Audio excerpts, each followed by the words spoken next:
اور آپ رو رہے تھے، گریہ وزاری کر رہے تھے، جب غلاف کعبہ کے اندر جا کے غلاف کعبہ کے اندر چھپ گئے اور زارو قطار یہی کہہ رہے تھے کہ اے باری تعالیٰ، میرے گناہ اتنے ہیں کہ سمندر کے قطرے کم پڑ جائیں، میرے گناہ اتنے ہیں دنیا کے درختوں کے پتے کم پڑ جائیں، میرے گناہ اتنے ہیں کہ ریت کے ذرات کم ہو جائیں۔ 2-3 دن گزر گئے، سارے حیران تھے کہ یہ کون ہے۔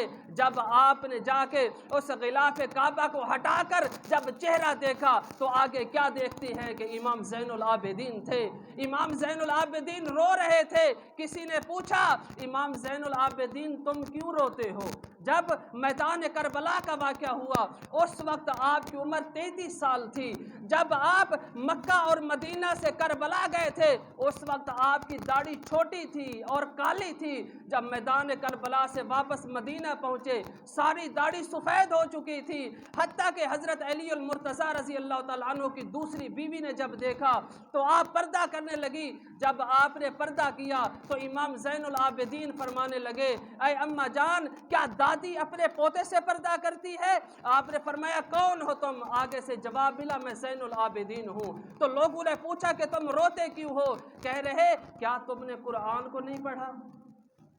جب پوچھا کہ تم روتے کیوں ہو، آپ نے فرمایا، کیا آپ نے قرآن کو نہیں پڑھا؟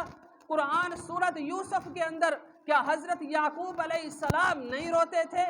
حضرت یعقوب علیہ السلام کا ایک بیٹا یوسف گم ہوا تھا، شہید نہیں ہوا تھا، گم ہوا تھا۔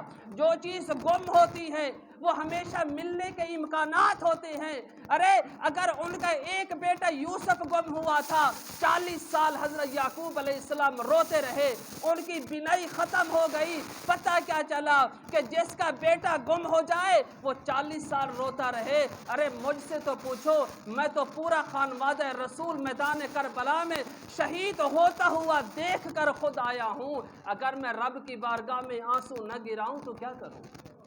دوستو، اہل بیت کے ساتھ محبت کیا کرو، امام زین العابدین کے ساتھ محبت کیا کرو، حضور علیہ السلام کے ساتھ جس کا تعلق ہے اس کے اوپر اپنی جان بھی فدا کر دیا کرو، اپنا ایمان بھی فدا کر دیا کرو، اس کو جب بھی کوئی تکلیف ہو اس کا سہارا بنا کرو۔ اللہ پاک ہمیں اس پر عمل کرنے کی توفیق عطا فرمائے۔